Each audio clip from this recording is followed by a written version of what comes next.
bienvenue. Aujourd'hui je vais vous présenter une méthode totalement gratuitement et complète qui va vous permettre de générer plus de 80K de MRR pour votre SaaS B2B. Je vous invite vraiment à rester jusqu'à la fin parce que honnêtement il n'y a personne qui donne ce genre de méthode pour les SaaS B2B totalement gratuitement. Mais je préfère vous le donner, comme ça vous pouvez l'appliquer dès maintenant. Donc je vous invite à rester jusqu'à la fin. Déjà je vais commencer par recontextualiser un petit peu votre situation. Ensuite on va voir les dangers du mauvais investissement en marketing pour les SaaS B2B. Et ensuite je vais vous donner le framework en 3 piliers qui est basé sur l'offre, le trafic et le tracking. Ça va être une machine d'acquisition complète. Ensuite, je vais vous donner des cas pratiques et du coup vous inviter à passer à l'action pour commencer à l'implémenter et avoir vos premiers résultats. Bon, du coup si vous regardez cette vidéo, vous êtes sûrement dans cette situation et si vous ne l'êtes pas, je vous invite à quitter cette vidéo. Vous avez sûrement franchi le cap des 5, 10, 15K de MRR. Mais vous commencez à voir un petit peu un plafond de verre dans votre progression. Vous vous demandez un petit peu pourquoi et vous aimeriez trouver des solutions. Et du coup aujourd'hui je vais vous montrer comment faire. Déjà je considère que vous avez un bon problème, c'est-à-dire que vous commencez à avoir de la trésorerie et du budget à investir. Déjà vous avez du budget marketing à allouer pour la publicité par exemple. Vous avez un produit validé par le marché et vous avez des premiers clients satisfaits. Ça c'est la base et j'espère que vous avez fait ça, sinon je vous invite encore à quitter la vidéo. Et voilà. Le piège par contre, attention, c'est que vous commencez peut-être à faire des investissements en marketing et si vous en faites un mauvais, vous pouvez avoir une rentabilité qui est totalement anéantie sur plusieurs mois et une croissance freinée alors que vous pourrez scaler totalement. Ce qui se passe au final, c'est que vous pouvez investir 2, 5, 10K, 15K sans retour et sans rentabilité, ce qui peut vraiment vous ruiner sur le long terme. Ce qu'il faut aujourd'hui pour votre SaaS B2B, c'est de ne plus faire de bricolage marketing, c'est ce que j'appelle ça comme ça, et enfin d'avoir un système d'acquisition clair et précis pour avoir du coup une croissance qui est exponentielle, avoir des résultats qui sont prédictibles aussi, ça c'est super important, et réduire vos CAC et augmenter la LTV de vos clients. Là, le premier pilier du framework que je vais vous montrer, c'est l'offre. Rapidement, c'est tout ce qui va être page d'atterrissage, comme par exemple votre site web ou alors une landing page. Je vais vous montrer un petit peu ce qui est important de mettre sur votre page d'atterrissage pour convertir les visiteurs en clients. Et aussi, du coup, on va voir le trafic. Quel trafic est le mieux, si c'est les trafics froids, si c'est les réseaux sociaux, si c'est Google, on va voir ça après. Et ensuite on va voir le pilier le plus important je pense, le tracking, voir un petit peu d'où ça vient les conversions et de renvoyer des bons signaux sur les plateformes publicitaires. Premier pilier, c'est de bien mettre votre offre en avant. On va dire que l'objectif c'est de créer un autoroute vers la conversion et le problème c'est que la plupart des SaaS renvoient tout vers leur site web. Alors bon, un site web c'est bien pour présenter votre entreprise, votre expertise, vos fonctionnalités, mais on va dire que votre site web c'est un médecin généraliste et le problème c'est que c'est pas optimisé pour convertir vos visiteurs en demande de démo ou en clients. Ce qu'il faut faire à la place, c'est de faire une landing page, donc une page d'atterrissage. Votre landing page ça va plutôt être votre expert chirurgical, c'est là où on va éliminer les distractions, on va diriger le visiteur vers une seule action qu'on veut, par exemple demander une démo gratuite ou plein d'autres choses. C'est en éliminant toutes les distractions et faire en sorte que le visiteur ne se sente pas perdu, et c'est là où on va vraiment commencer à arrêter de perdre les potentiels clients. Donc là je vais vous donner la structure de landing page que j'utilise pour les SaaS B2B que j'accompagne. Moi j'utilise la méthode AIDA, donc attention, intérêt, désir, action, et c'est en 4 étapes. C'est-à-dire qu'on commence par l'intention. L'intention, ça commence surtout au titre. C'est-à-dire qu'on va vraiment faire un titre axé sur les bénéfices, axé sur les résultats que votre potentiel client veut avoir. Et on va éviter de parler trop de notre solution dans le titre et des fonctionnalités. Là, je vous ai donné un petit exemple pour les CRM, par exemple. On va éviter tout ce qui est, par exemple, notre CRM révolutionnaire avec IA intégré. Et on va favoriser quelque chose comme doubler le ROI de vos commerciaux en 30 jours. Vous voyez, bon là, il y a une timeline et en plus, on voit les bénéfices directement. Le but de cette étape, c'est vraiment que le visiteur comprenne en 5 secondes ce que vous rapportez. La deuxième étape, c'est l'intérêt. Alors là, on va essayer de susciter l'intérêt et de un petit peu mettre l'aiguille dans la plaie du prospect. Et on va lister un petit peu les douleurs qu'il rencontre. On va vraiment essayer d'accompagner ça avec une étude de marché. Il faut connaître les motivations, les désirs, les objections, les problèmes de vos potentiels clients le mieux possible pour pouvoir les lister dans votre landing page et pour qu'ils se sentent concernés. Le but de cette étape, c'est vraiment que le prospect se rende compte qu'il est concerné par votre produit. Ensuite, la troisième étape, c'est très important. Une fois qu'il sait qu'il est concerné par votre produit et qu'il sait qu'il a un problème, et maintenant, il faut qu'il soit rassuré par votre entreprise. Alors c'est là où vous allez commencer un petit peu de parler de vous. Vous allez soit présenter l'équipe, soit rajouter des témoignages vidéo de vos clients. Si vous en avez pas, je vous invite quand même à aller demander à des clients existants qui sont très satisfaits de faire des témoignages vidéo. Ça aide. Je vous assure que vraiment ça peut doubler toute conversion des fois. Donc je vous invite à le faire. Ensuite, vous pouvez rajouter des logos d'entreprises avec lesquelles vous avez travaillé et des études de cas chiffrées. En général, quand il y a des chiffres, on arrive à vraiment se projeter. Donc je vous invite à faire ce travail de ce côté. Une fois que le prospect sait que vous avez la solution à son problème et qu'il est rassuré par votre équipe, vous allez le faire passer à l'action.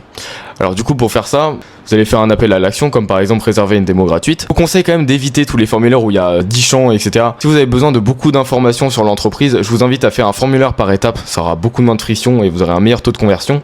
Donc un outil que je peux vous conseiller par exemple, c'est Typeform.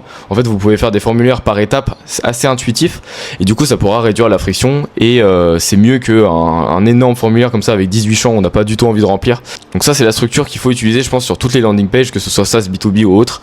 Mais vraiment suivez cette méthode et vous aurez des résultats. Là je vous ai fait un petit exemple avec des maquettes, vous pouvez voir un petit peu. Donc là c'est un exemple de site généraliste. Il y a toutes les fonctionnalités, les tarifs, le blog à propos, support, etc. Il y a beaucoup de distractions, le prospect ne sait pas trop où donner la tête. Donc là on voit très bien dans l'avant que le titre parle de la solution et du produit, mais il parle pas vraiment des bénéfices que ce produit rapporte. Ça c'est un problème. Et aussi après on a les fonctionnalités 1, 2, 3, c'est-à-dire qu'en général il y a beaucoup de SaaS B2B qui parlent directement des fonctionnalités, qui les listent un petit peu comme ça, comme si ça intéressait totalement le prospect directement vos fonctionnalités.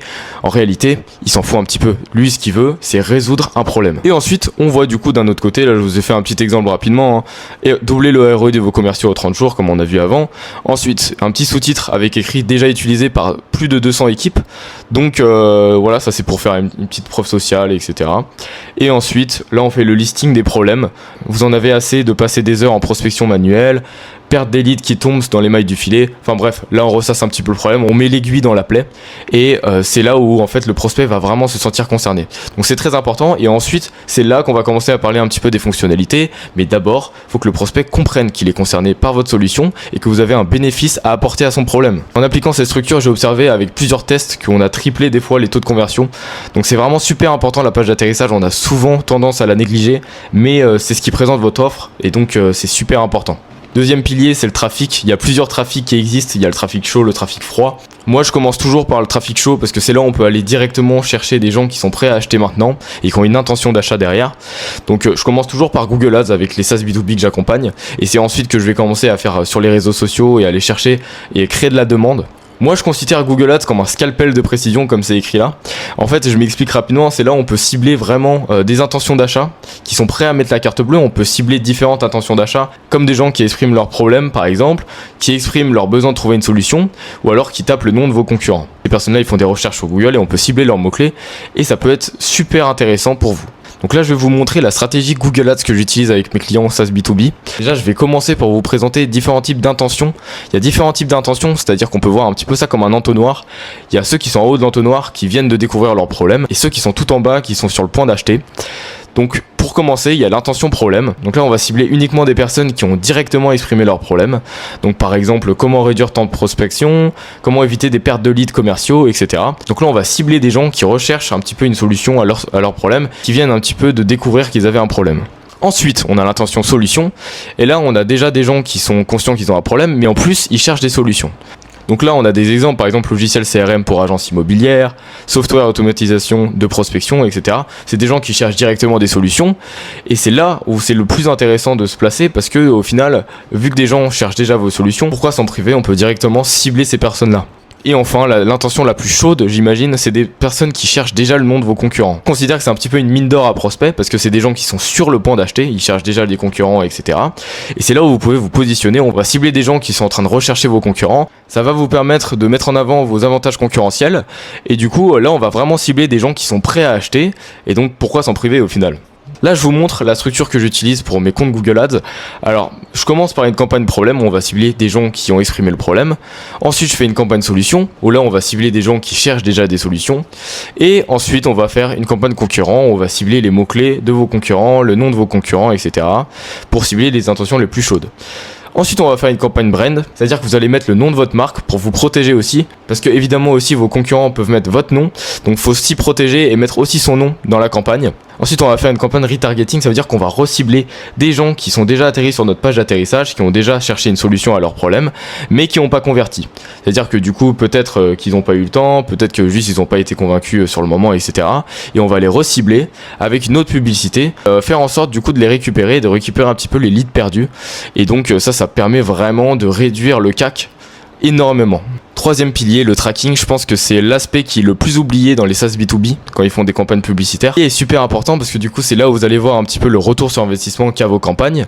C'est là où vous allez mesurer le rapport coût d'acquisition client et la LTV du coup. C'est super important de voir ça parce que du coup ça va vous permettre d'essayer de baisser le plus possible le coût par démo. C'est super important de traquer tout ça parce qu'en faisant beaucoup d'investissements en publicité ou en marketing, il faut pouvoir être sûr qu'il y a de la rentabilité derrière évidemment. Donc il faut être capable de mesurer tout ça et prendre des décisions s'il y a un problème. Donc là je vais vous dire pourquoi le tracking standard ne suffit plus. Il y a ce que j'appelle un piège de conversion. En général les SaaS B2B traquent uniquement les demandes de démo réservées. Bon, c'est un bon signal à donner à Google pour aller chercher de plus en plus de personnes qui sont susceptibles de faire des demandes de démo. Mais le problème c'est que du coup on demande à Google de trouver des gens qui sont doués pour remplir des formulaires. Parce qu'au final une demande de démo, l'action c'est juste remplir un formulaire. Donc voilà, ça peut des fois attirer des profils qui sont pas qualifiés, ça peut faire perdre du temps à vos commerciaux et ça optimise le volume de leads mais pas forcément la qualité. Donc ça, c'est pas forcément la meilleure chose à faire, en tout cas pour le tracking sur Google Ads. Je vous présente du coup le système de tracking que j'utilise avec les SaaS B2B que j'accompagne. Je l'ai nommé le CRM Connect. Bon, c'est-à-dire que on va connecter votre CRM à Google Ads, à la plateforme publicitaire, que ce soit Google Ads ou Facebook, et on va connecter du coup votre CRM, qui soit par exemple sur Airtable ou sur Excel, etc. Ce qui va se passer, c'est qu'à chaque fois que quelqu'un va remplir le formulaire, va demander une démo, il va être envoyé à votre CRM et il va être dans un statut en attente. Vos commerciaux vont essayer de le contacter et le transformer en client. Et ensuite, du coup, une fois que le prospect est transformé en client, vos commerciaux vont changer le statut du prospect dans le CRM et vont le transformer en client. Et ça va directement envoyer un signal à Google comme quoi ça compte comme une conversion. Cette technique de CRM Connect, ça va énormément changer la rentabilité de votre entreprise si vous faites de la publicité. Parce que du coup, au lieu de demander à Google de vous trouver des gens qui remplissent des formulaires, ça va vous trouver des gens qui mettent directement la carte bleue. Vu que vous savez, l'algorithme de Google Ads et toutes les autres plateformes publicitaires sont très intelligents. Et en fait, l'algorithme de Google va vraiment apprendre quelles sources de trafic produisent des vrais clients. Et donc, ça va pas juste optimiser pour le volume de prospects, mais littéralement pour votre rentabilité en elle-même. Ce qui va se passer, c'est que du coup Google devient un de vos meilleurs commerciaux parce qu'il cherche pas simplement des clics ou des prospects, il cherche des clones de clients.